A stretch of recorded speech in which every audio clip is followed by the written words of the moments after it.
हाँ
hello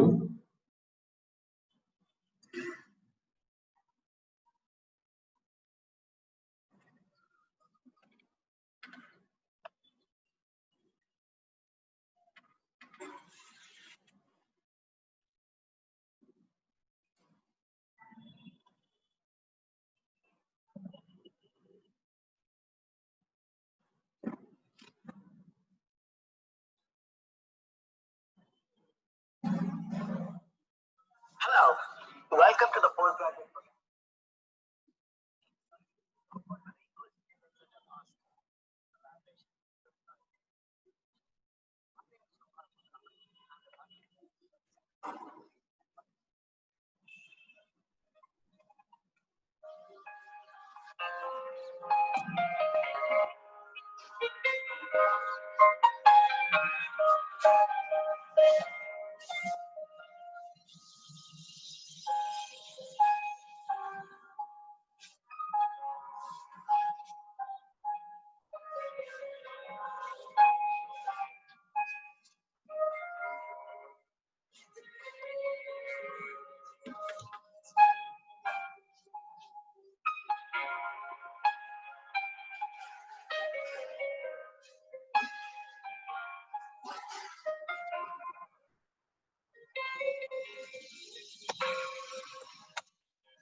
Good evening, everyone.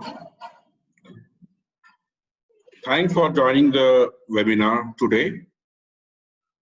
Today, we will discuss about input tax credit.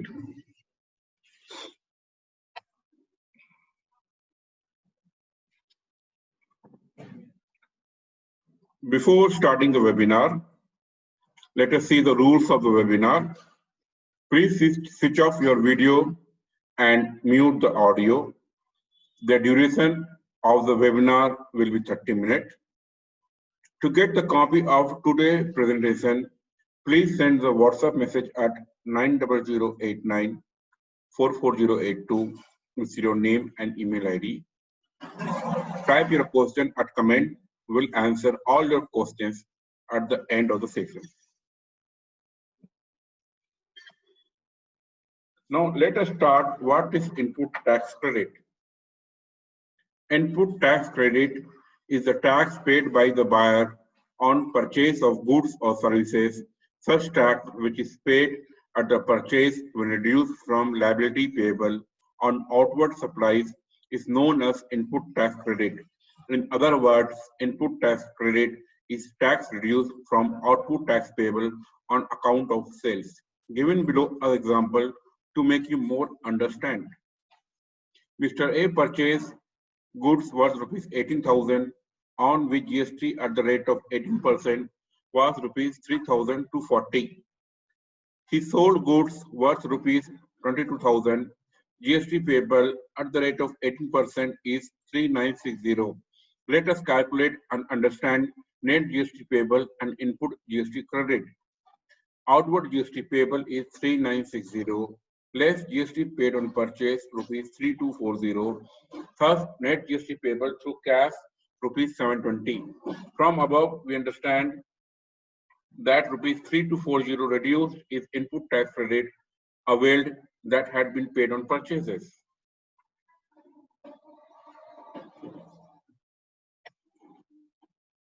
Now, what are the basic conditions for claiming input tax credit?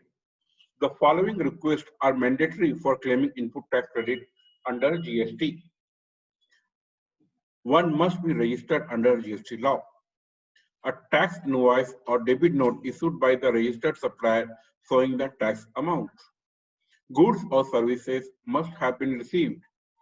Supplier should have filed return and paid such tax thereon to the government. Where such goods are received in parts or in installment, ITC may be claimed on receipt of last installment. Where input credit is included in the cost of capital goods and depreciation on such tax is claimed, no input tax credit is allowed. Input tax credit will not be allowed if the same has not been claimed within the prescribed time limit. Now let us understand how the input tax credit set off happen. When you have IGST credit, it will first set off with IGST liability, then CGST liability, and then balance with SGST or UT liability. In the case you have CGST credit, first it will be set off with IGST liability and the balance with CGST liability. And similarly, when you have SGST credit, first with IGST liability and then with SGST liability. IGST credit should be fully utilized first. In case of CGST liability, IGST credit is to be utilized first and then CGST and also in the similar run SGST. Now we will understand to claim ITC what are the documents required. A tax invoice issued by the registered supplier or a debit note issued in respect of earlier issued tax invoice by the registered supplier. An invoice issued by the recipient of goods or services who has paid tax under reverse charge mechanism, a bill of entry or similar document in case of imports, an invoice or credit note issued by an input service distributor.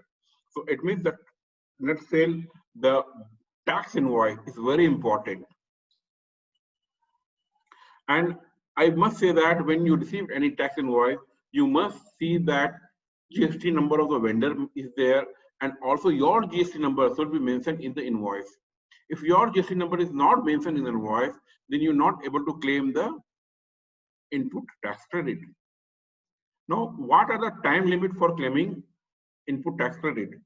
Input tax credit can be claimed against an invoice, debit note, or credit note before the end of the following dates, whichever is earlier. Due date of filing GST return for the month of September of the next financial year, or date of filing annual return for the financial year. No input tax credit can be claimed through GST-9 annual return. The same is not claimed through other GST return. Now you can see that September month is very important to claim your GST credit. So for the financial year March 1920, you must claim the GST input credit. So you must sure that you have received the invoices and you claim the input credit. Any old invoice after September 20 you cannot claim input tax credit.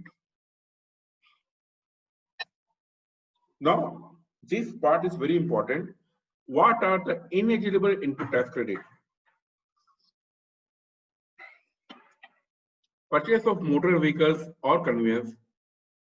However, in the case if you are using motor vehicles for business purpose, means if you are in a business of motor vehicle only, transport a cab, then you can claim input tax credit.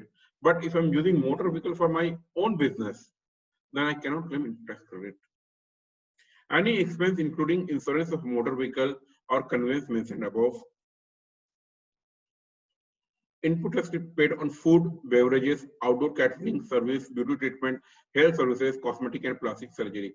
So here you can say that if we are organizing any business lunch or any team outing or any office get together and we paid any catering charges or restaurant charges, GST paid on that is not allowable.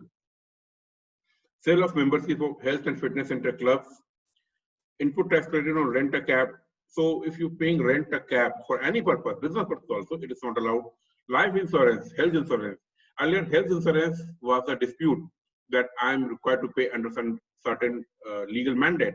But now it is the law is very clear for health insurance also, you will not get input tax credit. And travel benefit extended to employees. So anything we are paying any travel benefit to employees, you will not get it. This is very important. RTC and work contract services availed for construction of immovable property. So in my office, if I construct any immovable property or small immovable property also, I will not get it, including goods and services used for construction of immovable property, except plant and machinery. So in the case, if I am installing any plant and machinery, so to install the plant and machinery, if I'm required to make some small immovable, what you call small construction, then that is allowed. But other than that, suppose I'm in my office, I'm creating a wall or in office boundaries are there. So whatever work contract tax is happening, that is not allowed. Suppose I'm doing any renovation in my office. So you have to see that what are the things which is attached to the earth and what are the things which are not attached to the earth and can be reused. So based on that classification, you have to take input tax credit. Suppose there is only one interior decorator is there, you can ask interior decorator to bifurcate the invoice accordingly for your convenience.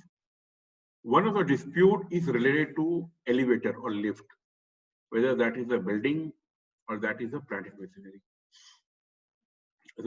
As per Mumbai latest AR ruling, that is considered as a building, not plant and machinery.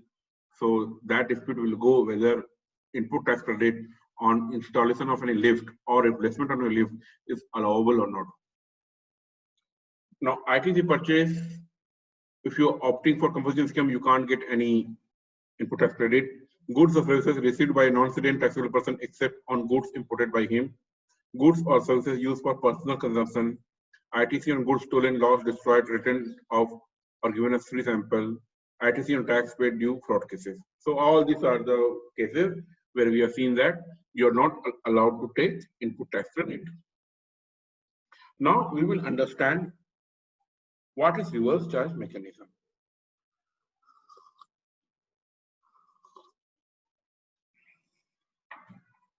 Where a tax has been paid under reverse charge basis, input tax credit may be availed in the same month in which the payment is made, provided the following condition is satisfied. Liability has been discharged through cash, goods or services have been used for business purpose, self-invoicing is done on such purchases as no tax invoices can be issued by the unregistered supplier. Now, we will explain GST input tax credit in a very simple manner. Assume that there is a seller, Mr. A, and he sold his goods to Mr. B. Now, here Mr. B, which is buyer, will be eligible to claim the input tax credit on purchase based on invoice. So, accordingly, Mr. A will upload the details of all the tax invoices issued in GST year 1. So, my vendor will upload the invoices, details of invoices in his return called GSTR1.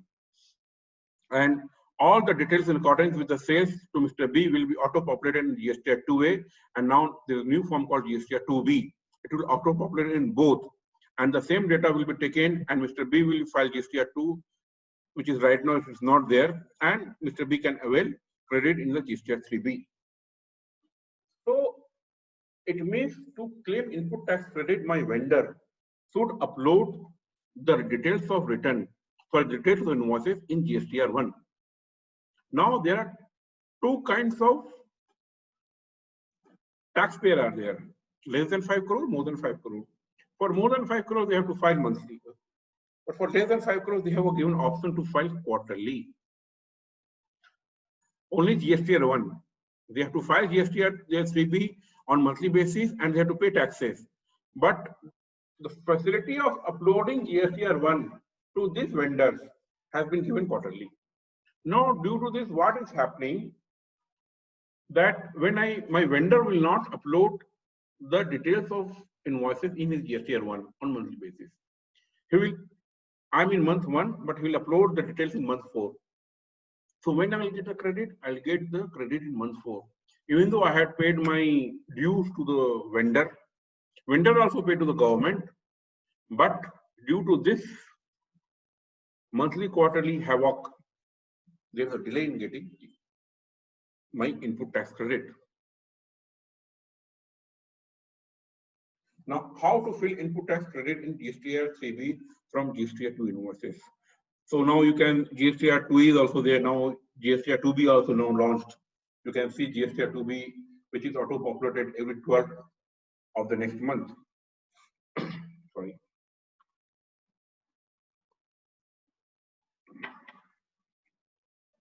Rule 36 now limits taxpayers from availing input tax credit to their supplies have not been reported the invoices in GSTR2A. Recipient taxes can take in credit only up to 10%. It's not 20%, it's not 10% above eligible ITC reporting GSTR2A. And this 10% limit is now extended till September 30. So September 30, 2020 is again a very important date, because they will analyze from February 2020 to September 2020 how much you have claimed input tax credit in your 3B, how much is available in your 2A or 2B, and if you claim more than 10% as per your 2A, then they will ask money from you, and if you don't pay, they will block your input register. Now, steps a taxpayer has to follow to claim input tax credit in GSTR3B. Download and review GSTR2A for the financial year. Reconcile books purchase register with GSTR2A to identify which invoices present in GSTR2A are meant for the taxpayer and exclude the invoices that suppliers have uploaded by mistake. Identify eligible credit from invoices in GSTR2A. Ensure that you are not claiming credit for the same invoices twice. Ensure that you are not claiming credit for the goods that have not been arrived before filing date. Claim credit for all invoices that the supplier has uploaded late.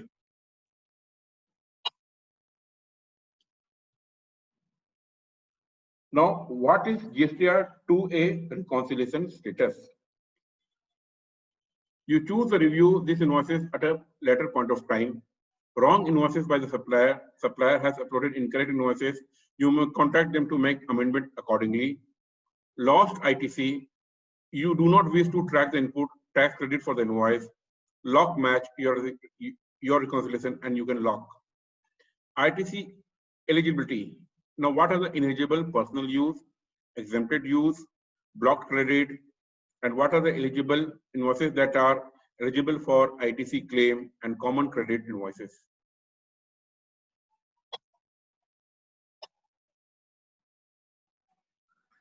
So with this, we have tried to summarize you the concept of input tax credit in a very short form so that you get to know what is GST input tax credit. Now I open the forum for the question answers. I request everyone Either they can unmute yourself and ask questions, or if they want, they can type questions in the chat box. I can read the chat box and I will try to answer all your questions. Now the forum is open for question answer.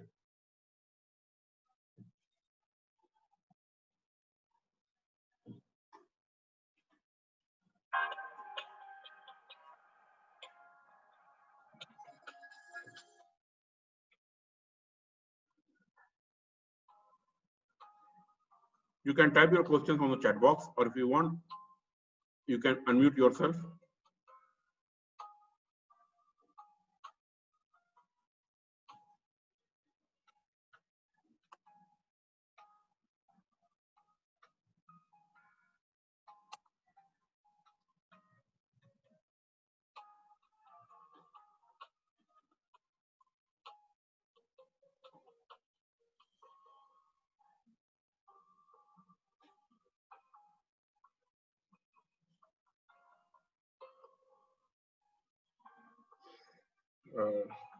In the case you need any clarification, I request everyone to WhatsApp me message your question at 9008944082, and I'll try to reply as soon as possible.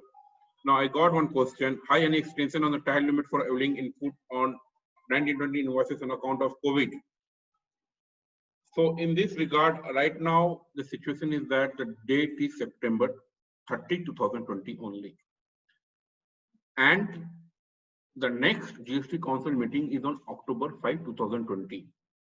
If on October 5, 2020, if government decided, no, we will allow to what you call take input tax credit, then fine. But as on date, there is no news of any extension of this availing input tax credit.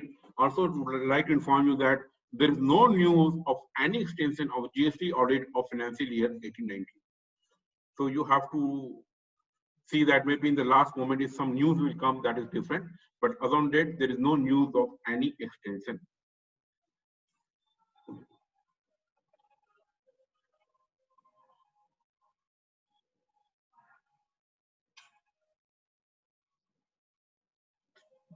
So you can also search my tax related videos on the YouTube channel Tax Acharya.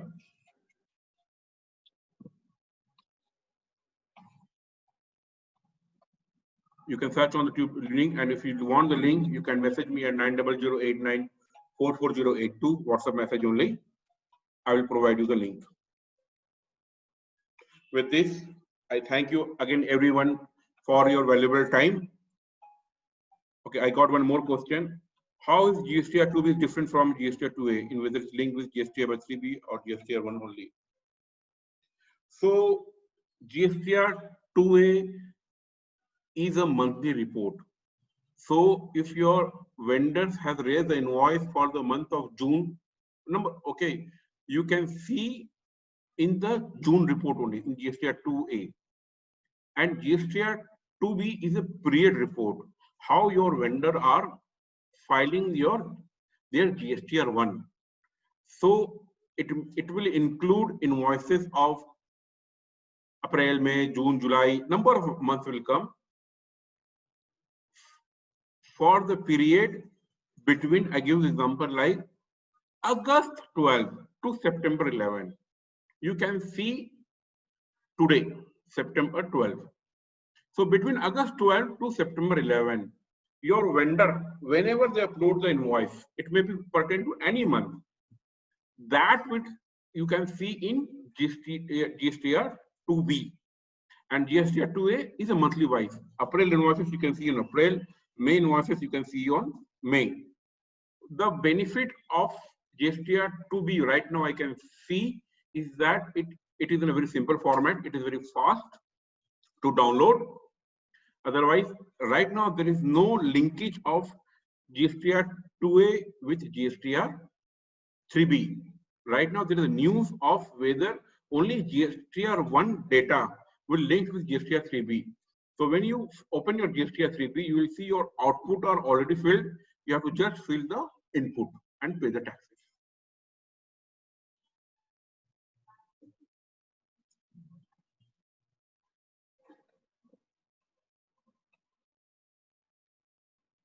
The forum is still open for any questions. I request, in the case if you want to talk, okay, you can unmute yourself and we can discuss.